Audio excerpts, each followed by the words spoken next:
Audio Jungle.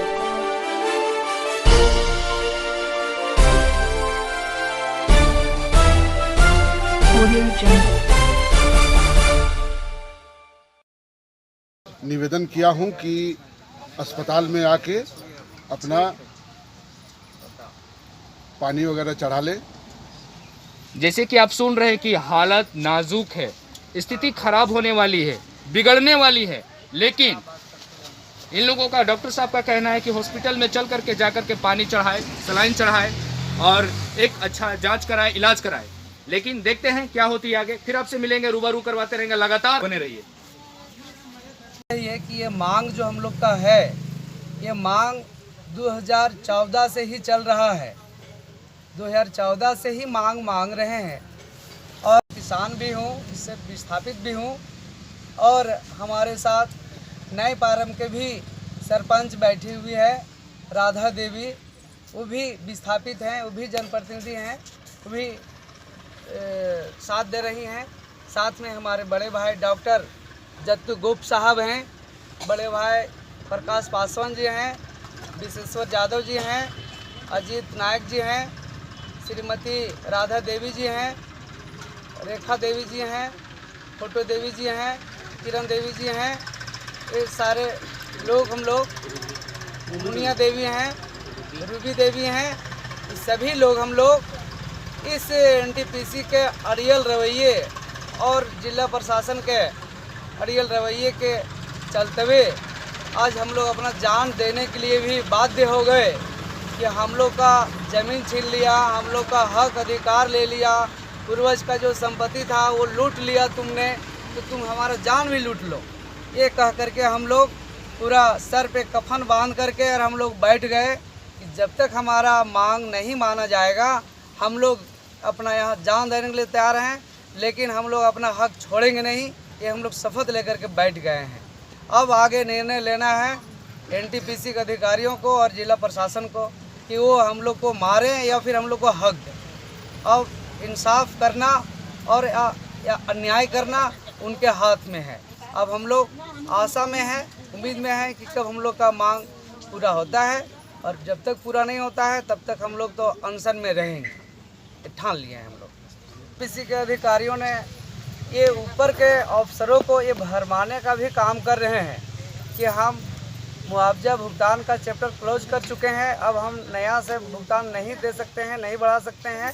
हम जब नया ज़मीन अधिग्रहण करेंगे तब नया रेट जो है इसे देंगे, ऐसा लोग बोल करके ऊपर राज्य सरकार के अधिकारियों को ये भ्रमित करने का काम कर रहे हैं कि हम मुआवजा भुगतान करना क्लोज कर दिए हैं। लेकिन भ्रमित का काम करने का काम कौन कर रहे, कौन भ्रमित कर रहा है? एनटीपीसी के अधिकारियों ने और हमारे कुछ जो है इसे जनप्रतिनिधियों ने इस तरह का उनको सहयोग कर रहे हैं।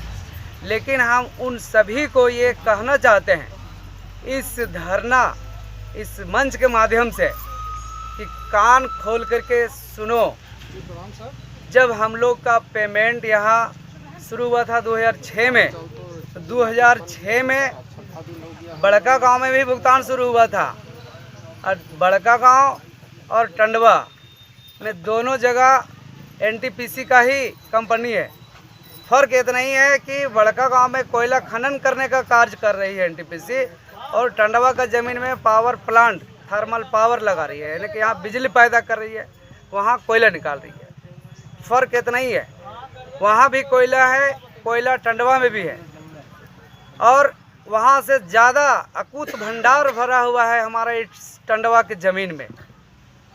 और इसीलिए एनटीपीसी को परमिशन नहीं मिल रहा था केंद्र सरकार से, क्योंकि यहाँ बहुत अकूत भंडार है कोयला का, तो एनओसी नहीं मिल रहा था, इसलिए कि यहाँ कोयला निकालने का काम किया जाएगा, ये नहीं कि पावर प्लांट लगाने का। पावर प्लांट लगाने का दूसरा जगह जहाँ कोयला नहीं वहाँ लगाया जाएगा, लेकिन यहाँ एनटीपीसी का दोनों जगह एक ही कंपनी है, पकरी वरवाडी और टंडवा, इसलिए उन्होंने बोला कि नहीं वहाँ हमारा कोयला खनन होगा, यहाँ हम प्लांट लगाएंगे, बिजली उत्पादन करेंगे। इसलिए 30 साल का एग्रीमेंट जो है इसे केंद्र सरकार के द्वारा 2014 में हुआ। इसका 30 साल का एग्रीमेंट हुआ, 30 साल का एग्रीमेंट हुआ, तो दोनों जगह का ज़मीन एक ही बार अधिग्रहण हुआ। और बड़का गांव में फर्स्ट में पेमेंट 10 लाख रुपया का हुआ फिर वहाँ रैयतों का असंतुष्टि के चलते हुए फिर आंदोलन जारी रहा। 5 लाख फिर बढ़ा गया तो 15 लाख हुआ उसी ज़मीन का। फिर आंदोलन किया गया कि हमको उचित मुआवजा नहीं मिला है। फिर वहाँ 5 लाख रुपये वृद्धि करके 20 लाख रुपया जो है इसे दिया गया। तो हम लोग और अभी फिर वहाँ 25 लाख रुपये दिया जा रहा है। तो हम लोग का भी ज़मीन सेम एक ही समय में लिया गया था। अब हम लोग का ज़मीन का फर्स्ट में 4,35,000 रुपये मिला। हम लोग भी आपत्ति जताएं, आंदोलन हम लोग भी किए कि नहीं, ये हम लोग का संतोषजनक नहीं है। हम लोग को 25 लाख रुपया मुआवजा मिलना चाहिए। 2014 में ही 13 में ही हम लोग ये बात बोल रहे थे, लेकिन एनटीपीसी के अधिकारियों ने ये बोला, त्रिपक्षीय वार्ता जब हो रहा था सरकार के साथ और रैयत के साथ और एनटीपीसी के साथ, तो उस समय उन्होंने बोला 2013 में कि नहीं, आप लोग को हम बड़का गांव पकरी बरवाडी कोयला खनन के तर्ज पर ही सारा मुआवजा और सुख सुविधा आरएनआर का सारा व्यवस्था देंगे। उससे हम एक पैसा आपको कम ना बेसी देंगे। तो उसी के तर्ज पर हम लोग को यहाँ 15 लाख का भुगतान हुआ प्रति एकड़, और प्रति एकड़ पेंशन 3,000 रुपये प्रति महीना का हुआ, और घर का विस्थापन राशि 7 लाख रुपया हुआ, जबकि यहाँ 1.5 लाख रुपया में ही पहले दे दिया गया था। लेकिन फिर वहाँ साल भर के अंदर ही 15 लाख से 20 लाख रुपया कर दिया गया पकरी बरवाडी में। तो हम लोग तुरंत जो है इसे फिर एनटीपीसी को और जिला प्रशासन को बोले कि नहीं, हम लोग का अभी 5 लाख रुपये जो वृद्धि हुआ है भुगतान करिए। भुगतान करने का बात हम लोग करते रहें, लेकिन जिला प्रशासन और एनटीपीसी की तरफ से आश्वासन मिलते रहा कि करेंगे, थोड़ा हम लोग को परमिशन लेना है। वो परमिशन लेने के बाद बोलते बोलते बीच में फिर कुछ हमारे स्थानीय 6 गांव के जो चमचा दलाल ठेकेदार तबके के लोग थे, उनको वो प्रलोभन दे करके खरीद लिया गया। जो किसान का हक वो मार दिया उस बिचौलिया ने, और उसके बाद वो मांग कुछ दिन तक दब गया। फिर उसको जो है हम लोग मांग आज साल भर से मांग रहे हैं, साल 2 साल से फिर हम लोग मांग कर रहे हैं कि हम लोग का जो उचित अपना हक हिस्सा बनता है, बड़गांव के तर्ज पर ही समझौता हुआ है, तो हम लोग को भाई 5 लाख वृद्धि हुआ है वो दे दो, और जो अबर 25 लाख रुपया हुआ है, जो जिसको 1 रुपया अभी तक नहीं मिला है जिस ज़मीन का, वैसा ज़मीन का 25 लाख रुपया एक एट ए टाइम देना है एक बार, और जिसको 2 राउंड मिल गया है उसको 5 लाख रुपया ही मिलना है। हम लोग भी कह रहे हैं कि NTPC Pakri Barwadih coal mines के तर्ज पर ही दीजिए, अन्य लोग को आप 5 लाख रुपये करके दीजिए। बाकी किसी जो एक बार नहीं मुआवजा लिया है आज तक, उसको आप 25 लाख रुपये करके दीजिए।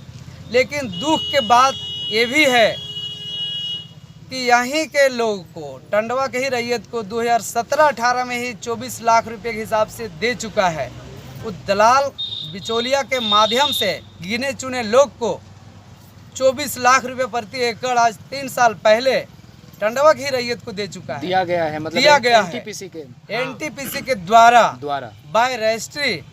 हम नकल भी ले आए हैं कि आखिर ये कौन कानून के तहत आपने दोहरी नीति अपनाया है, 2 तरह का रेट भुगतान कर रहा है। किसी भाई को 15 लाख रुपया दे रहा है, किसी भाई को 24 लाख रुपया दे रहा है।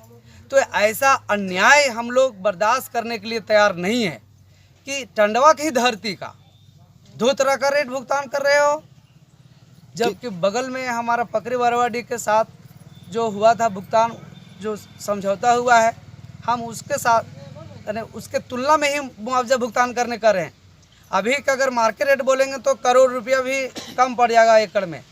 अभी 20 लाख रुपये डिसमिल मिल रहा है, 15 लाख रुपये डिसमिल मिल रहा है टंडवा का ज़मीन। तो इतना महंगा अभी ज़मीन हो गया, लेकिन हम इतना महंगा नहीं मांग रहे हैं, अभी का रेट नहीं मांग रहे हैं।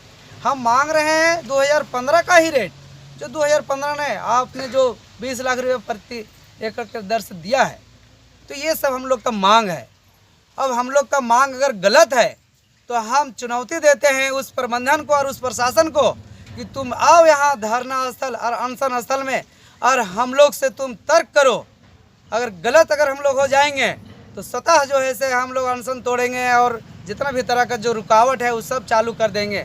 अगर तर्क में तुम हरा दोगे हमको तब, और अन्यथा आगे पीछे तुम बार्गेनिंग अगर कर रहे हो तो तुमको भी इस मंच से चुनौती देते हैं कि जान देंगे, लेकिन तुम्हारा ये बिचौलियागिरी चलने नहीं देंगे।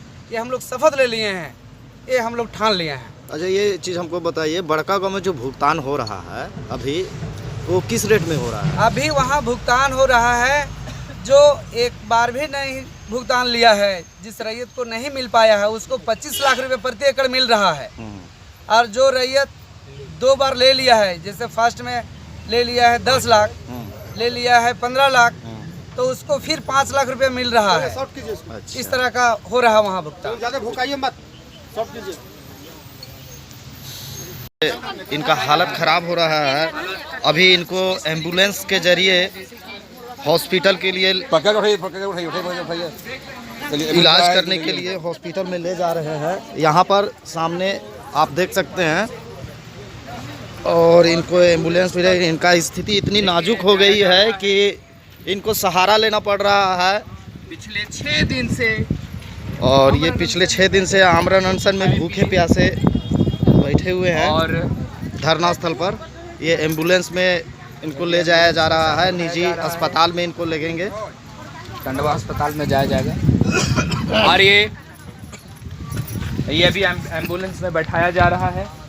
और ये दूसरी जो आमरण अनशन में बैठी है रूबी देवी, इनका भी हालत, ये रूबी देवी हैं, रो रही इनका भी है, हालत खराब हो रहा है। गुहार लगा रही है, रो रही है, मजबूर है कि कोई सुनने को नहीं आया, कोई देखने को नहीं। दर्द भरी कहानी कौन सुनेगा, जैसे कि कोई तमाशा चल रहा है।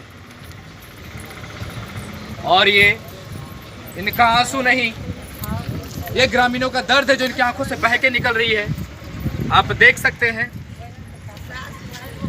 और रूबी दी को भी एम्बुलेंस में बैठाया जा रहा है इलाज के लिए, टंडवा अस्पताल लेके जाया जाएगा। और ये भी 2 लोग बुलाया गया है। पिछले 47 दिन से लगातार धरना चल रहा है और पिछले 6 दिन से आमरण अनशन पे बैठी है।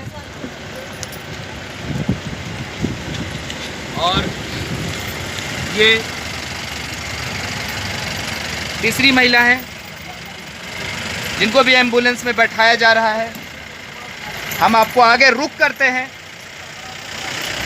हमने पहले ही आपसे बताया था कि सच है तो दिखाएंगे। क्या नाम है? और ये रेखा देवी, देखिए कैसा हालत हो गया पिछले 6 दिन से, ना कुछ खाना ना। एम्बुलेंस में बैठाया जा रहा है। जिस तरह से देख रहे हैं, एनटीपीसी की दोहरी नीति की वजह से आज टंडवा के भू रैयत महिला आमरण अनशन में पिछले 6 दिन से आमरण अनशन पर बैठी है। उनकी तबीयत खराब होते हुए अभी एम्बुलेंस के जरिए आप देख सकते हैं कि ले जाया जा रहा है। आप सोच सकते हैं कि एनटीपीसी का कितना दोहरी नीति का प्रयोग किया जा रहा है। यहाँ पर ग्रामीण के भीड़ जमी हुई है, देख सकते हैं कि एम्बुलेंस के जरिए निजी अस्पताल में लिए जा रहे हैं, जहाँ पर उनकी ट्रीटमेंट और उनकी स्थिति का जांच होगा।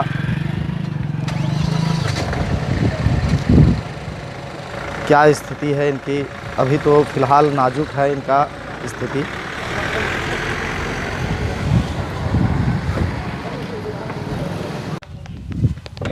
देख सकते हैं दोस्तों, अभी एम्बुलेंस निजी अस्पताल टंडवा के निजी अस्पताल में लाया गया है। आंदोलनकारियों को, जो अनशनकारी जो है महिला में एक पहली महिला है, इलाज के लिए लाया जा रहा है। ये महिला की हालत जितनी ख़राब है, इन्हें अस्पताल में लाया गया है। अब देखते हैं कि आगे कितनी दिन तक ये एनटीपीसी के खिलाफ लड़ाई में शामिल हो पाती हैं। धरना स्थल के निजी सहयोगीगण एवं महिला सहयोगीगण साथ में आए हुए हैं इनकी मदद के लिए। बारी बारी से अस्पताल के अंदर इलाज के लिए, टेस्ट के लिए, इनको स्थिति की जानकारी लेने के लिए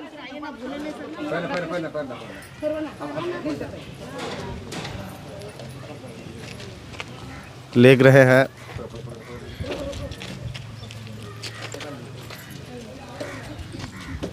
जानकारी देते चलते हैं कि पिछले 47 दिन से धरना स्थल पर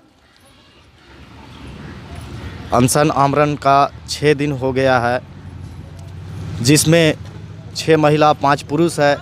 महिला की स्थिति जो है बहुत ही नाजुक बताई जा रही है,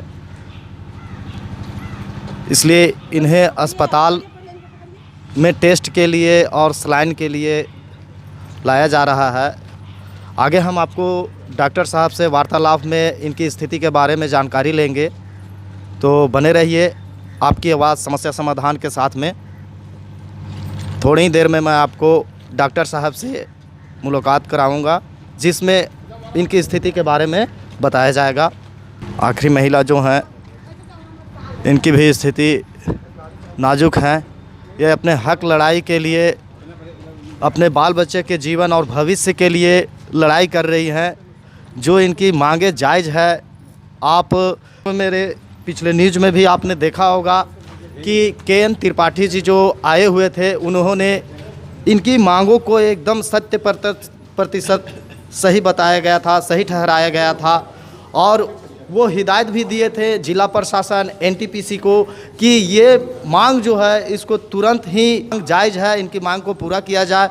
लेकिन आज उनके आने के बाद भी, उनकी जानकारी उनके आने के बाद भी आज स्थिति इतनी नाजुक हो गई कि 6 दिन में भी इनका कोई भी सुनवाई किसी NTPC के अधिकारी गण या किसी प्रकार का कोई इनसे वार्तालाप नहीं कर रही है। मैं आपको ले चलता हूं जहां पर इनका इलाज चालू हो चुका है। ये देख सकते हैं कि आप इनका इलाज जो है से चालू हो गया है। स्थिति जिनकी ख़राब है। चलिए अभी मैं आपको किरण देवी जी के पास ले चलता हूं, उनसे वार्तालाप करने की कोशिश करता हूं कि आखिर उनको कैसा महसूस हो रहा है और क्या कह पाती हैं, कुछ बोल पाती हैं कि नहीं। आप इनकी स्थिति देख सकते हैं कि कितनी ज़्यादा ख़राब हो चुकी हैं। हाँ। किरण जी, आप कुछ कहेंगी? आप सुन रही हैं? देखिए नहीं बोल पा रही हैं। आप देख सकते हैं कि वो सिर्फ होठ को हिला रही हैं, लेकिन किसी प्रकार का कोई जवाब देने में असमर्थ है। अब जैसे कि आप देख रहे हैं, टंडवा के अंचल अधिकारी CO और BDO साहब जानकारी लेने के लिए आ गए हैं टंडवा के अस्पताल में। यहाँ पर इनका सलाइन लगाया जा रहा है। लगातार हम आपसे ये कहते आ रहे हैं और मैं आपको पिछले 47 दिन से अनशनकारियों को आप देख सकते हैं कि स्थिति की जानकारी लेने के लिए आए हुए हैं। डॉक्टर साहब के साथ में ये वार्तालाप करेंगे। बारी बारी से सभी महिला का जानकारी ले रहे हैं। अनशनकारियों से मिलने के लिए ये यहाँ पर 2 अनशनकारी हैं, जहाँ पर BDO साहब CO साहब इनकी स्थिति की जानकारी लेने के लिए आए हुए थे।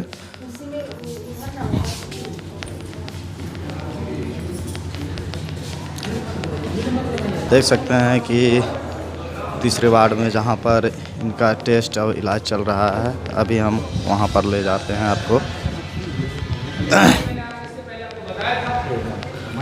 एक देख सकते हैं कि आपने इनको स्थिति नाजुक है।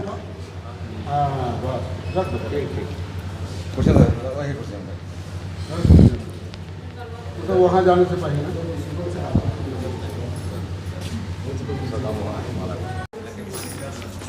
अभी मैं आपको ले चलता हूँ धनंजय जी पास जो संचालक हैं मंच के, मैं उनसे वार्तालाप करूंगा कि आखिर स्थिति और डॉक्टर साहब क्या बताए हैं उनके बारे में आपको जानकारी देंगे।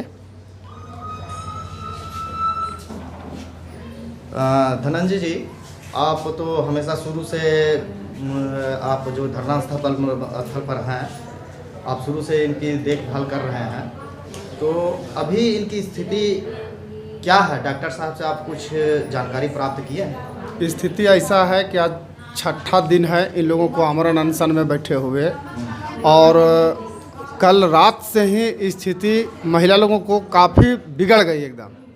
हम लोग 2 बजे रात से ही परेशान हैं। सुबह में टंडवा सामुदायिक भवन के हॉस्पिटल के जो मालिक हैं बलराम मुखी प्रभारी सर, उनको हम लोग फ़ोन किए तो गए, देखे बीपी उपी सब जांच किए। जांच करने के बाद आनन फानन में तुरंत एम्बुलेंस को फ़ोन किए। एम्बुलेंस बुला करके टोटल अनशनकारी जो महिला हैं हमारी 6 महिलाओं को एम्बुलेंस से हॉस्पिटल लाया गया है, और हॉस्पिटल में अभी इन लोगों को सलाइन जो है इसे चढ़ाया जा रहा है। और अभी हमारे 5 अनशनकारी धरना स्थल पर ही जो है से पड़े हुए हैं। उन लोगों का भी स्थिति एकदम दयनीय हो गया है, बुरा हो गया है।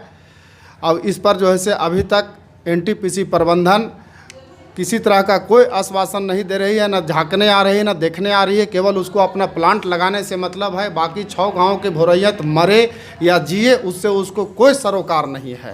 अभी आपका डॉक्टर साहब से कुछ वार्तालाप हुई? डॉक्टर साहब से मेरा बातचीत हुई है। डॉक्टर साहब बोले हैं कि सलाइन हम कर रहे हैं, स्थिति सामान्य हो जाएगा, आप लोग घबराएं नहीं, हम किसी तरह से कुछ होने नहीं देंगे, जाँच उच सब हम कर रहे हैं, सलाइन चढ़ा रहे हैं, आप लोग जो है चिंता ज़्यादा मत कीजिए, सब ठीक हो जाएगा। धन्यवाद, आपसे बात है। अभी देख सकते हैं धनंजय जी ने जिस तरीके से आप बात कर रहे हैं, उनकी बात से कहाँ तक सहमत है हमारे टंडवा के मुखिया जो हैं, उनसे मैं थोड़ा सा जानकारी लेते हैं। जो पल पल की जगह जितने भी धरना स्थल में है हर जगह ये शामिल हो रहे हैं, इनसे थोड़ा सा वार्तालाप करेंगे हम। आपका क्या कहना है सर, क्योंकि आप एक टंडवा के प्रतिनिधि हैं और मुखिया भी के पद पर भी आप कार्यरत हैं, आप क्या कर सकते हैं? जो एनटीपीसी का दोहरी रवैया है, दोहरी नीति है, जो हमारे 11 सदस्यीय अनशन पर बैठे हुए हैं, आज छठा दिन हो गया है। एनटीपीसी अभी तक चूह नहीं कर रही है। अगर एनटीपीसी चाहती कि हम जाकर वार्ता कर लें तो इधर से 6 गाँव के भोरैयत भी सहमत बनाने के लिए तैयार हैं, लेकिन एनटीपीसी ना वार्ता करने के लिए अभी तक सोची भी नहीं है, तो वार्ता क्या करेगी? जब एनटीपीसी जिला प्रशासन को नहीं वैल्यू दे रही है, स्थानीय प्रशासन को नहीं वैल्यू दे रही है, बीडीओ साहब फ़ोन किए, सीओ साहब फ़ोन किए, थाना प्रभारी फ़ोन किए, एसडीओ साहब फ़ोन किए बैठक के लिए, वीडीओ की बैठक के लिए, लेकिन वो अभी तक आए नहीं हैं और कुछ सोचे हुए हैं। तो हम लोग भी तैयार हैं कि जो हम लोग को हक अधिकार है, जो हम लोग को ज़मीनी मांग है ना, ज़मीन का बदला जो उचित मुआवजा है, जब तक हम लोग को मुआवजा नहीं मिलता है तब तक हम लोग 6 गांव के महिला पुरुष अनशनकारी, धरनाकारी और बंदी का कार्य जारी रहेगा, और हम लोग अपना हक अधिकार लेकर ही रहेंगे। एक सवाल आ रहा है, कुछ दिन पहले आपकी मीटिंग हुई थी जिसमें जिलाधिकारीगण भी शामिल थे और इंटक के जो पूर्व त्रिपाठी जी, केन त्रिपाठी जो हैं, वो तो क्लियर करके गए थे, तो उसमें आप क्या कहना चाहिए? अभी तक वो हुई क्या नहीं, क्या बात हुई? उन्होंने कहे थे कि आप उपायुक्त यानी कि जिला से आप यहाँ से भेजिए मांग, सहमति बना के भेजिए। हम मुख्य सचिव से बात किए और हम लोग को सामने मुख्य सचिव से बात किए वो, और वो बोले कि हम माननीय हेमंत सोरेन मुख्यमंत्री हैं, उनसे हम बात करेंगे और आप लोग को जो उचित मांग है, जेन्युइन मांग है, वो मांग को हम दिलवाएंगे। वो लगे हुए हैं। अब जिला परिषद वहाँ अपना जो मिनट्स भेजे या नहीं भेजे वो हम लोग को नहीं मालूम है, लेकिन वहाँ पे रांची में लगे हुए हैं हमारे लोग। एक जानकारी आप जैसे क्या मैं इनसे वार्तालाप कर सकता हूँ, ये बोल पाएंगे? इन लोग की हालत गंभीर है, इन लोग को पकड़ के लाया गया है और इन लोग बोलने से असमर्थ है, इन लोग के अंदर से बहुत कमजोरी लग रहा है, इन लोग बोल नहीं पाती है, जितने भी आंदोलनकारी महिला लोग हैं। आप देख सकते हैं कि किस टाइप से इनका इलाज चल रहा है, कोई भी बोलने से असमर्थ है यहाँ पर। और आपको मैं रूबरू कराऊंगा, जो इनकी स्थिति को पूरी तरह से जानकारी देंगे हमारे निजी अस्पताल के चिकित्सक महोदय जो इनकी बारी बारी से जानकारी ले रहे हैं। उनसे मैं अभी जानकारी लूँगा थोड़ी देर में। आप बने रहे मेरे साथ, आपकी बात समस्या समाधान में यहाँ के चिकित्सक महोदय से वार्तालाप करेंगे। ये बारी बारी से इनका टेस्ट है। बारी बारी से देखिए डॉक्टर साहब कितने अच्छे तरीके से ध्यान रख रहे हैं इनकी। ये एक समय के लिए बैठ नहीं रहे हैं, कभी इस कमरे से उस कमरे, उस कमरे से इस कमरे में स्थिति को भांपने के लिए आ रहे हैं। तो हम उनसे कुछ जानकारी प्राप्त करेंगे।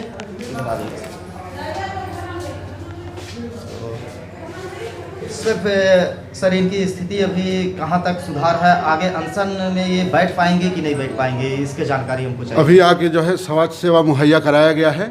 इसके बाद कुछ जांच किया जाएगा, उसके बाद ये निर्णय लिया जाएगा कि ये जो है अनशन में बैठ सकती है कि नहीं बैठ सकती हैं।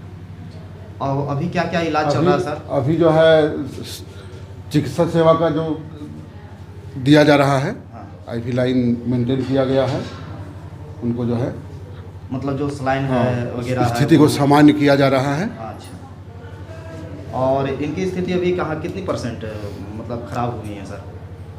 स्थिति 5-6 दिन से ये लोग जो है कुछ भी अन्न पानी लिए बगैर अनशन में बैठे हैं, तो स्थिति नाजुक है। धन्यवाद सर आपको। Audio Jungle.